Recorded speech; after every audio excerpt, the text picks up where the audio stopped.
From the campus of Fort Hays State University, this is KFHS News. Your award-winning news begins now. Welcome to KFHS News. I'm Logan Argo. And I'm Cassidy Knowles.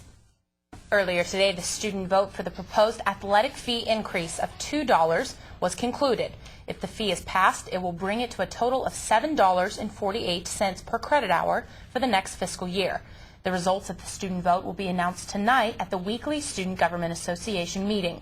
If you are unable to attend the meeting in person, you can catch it right here on KFHS on SGA Live at 7 p.m. Following the events of the tragic earthquake that struck Haiti in January, many people wonder what they can do to help out.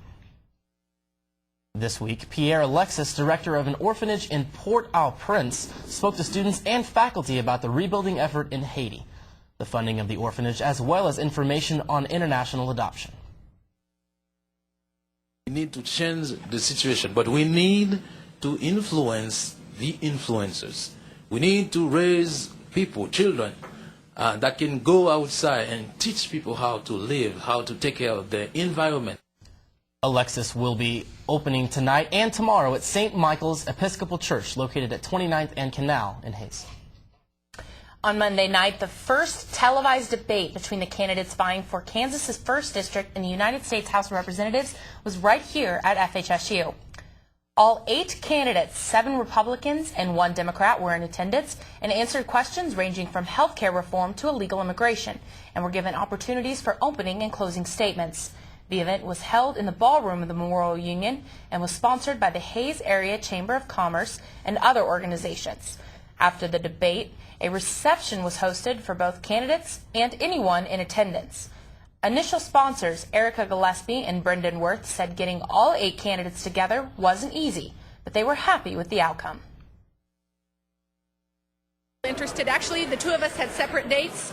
I had half the candidates confirmed, he had half the candidates confirmed, so we joined our events together so we could get them all together. And you know, very lucky that it did work out.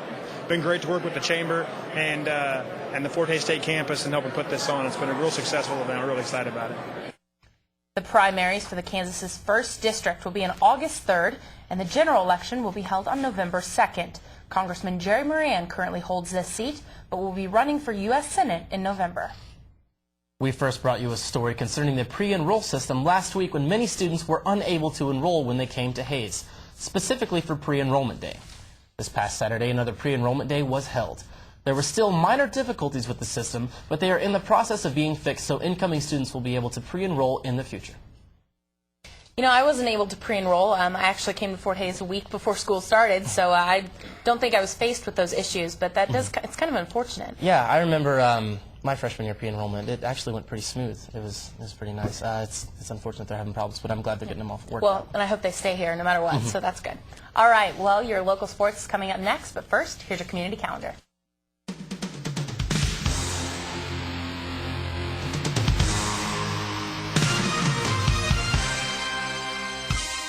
Good evening, I'm Travis Reese. Fort Hays State could potentially be represented by 2 players in the NFL next season. Wesley Yarbo and C.J. Lovett have both been invited to the Tampa Bay Buccaneers rookie minicamp this weekend. The minicamp will run from April 30th to May 1st in Tampa Bay, Florida. Lovett, who left FHSU as the best return man of all time, was a first-team All-MIAA, along with Yarbo, who was a starting left tackle for the Tigers last season. Just because Lovett and Yarbo were invited to minicamp does not mean they will be signed to an NFL contract. Fort Hays State's head baseball coach Rick Sabath will be resigning after this season.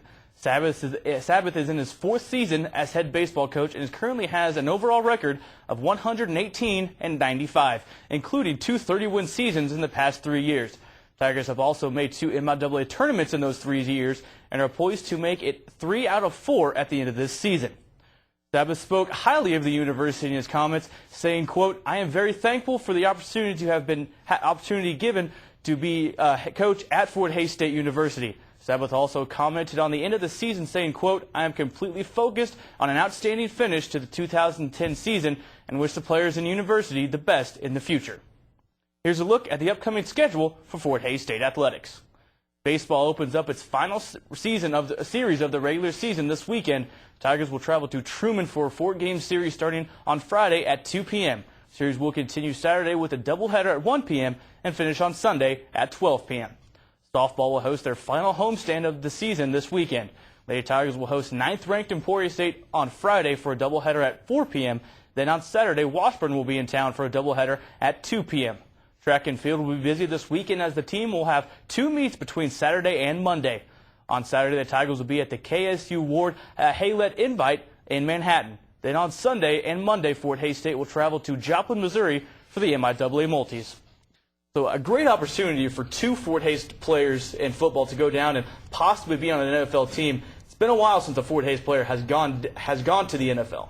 Yeah, it's amazing just anybody from Kansas to go to the NFL, let alone Fort Hays. So I think it's a great opportunity, and I'm sure that they'll represent Fort Hays well at that camp. I just think it's really nice to see that even kids playing at small colleges like Hays and Pitt State, the D2 colleges around Kansas especially, are able to get out and get their name out. Yeah, it's great because even though they didn't get drafted, they still made enough of an impression on the coaches to be invited to the rookie camp, and that's saying a lot. Just going to an NFL team where very few players actually get to play. It's a great opportunity for them. Yeah, that's enough for me. For them to be invited, I'm fine with that. Oh, yeah. All right, well, stay tuned for that important meeting at SGA Live at 7 p.m., and we'll be back next week.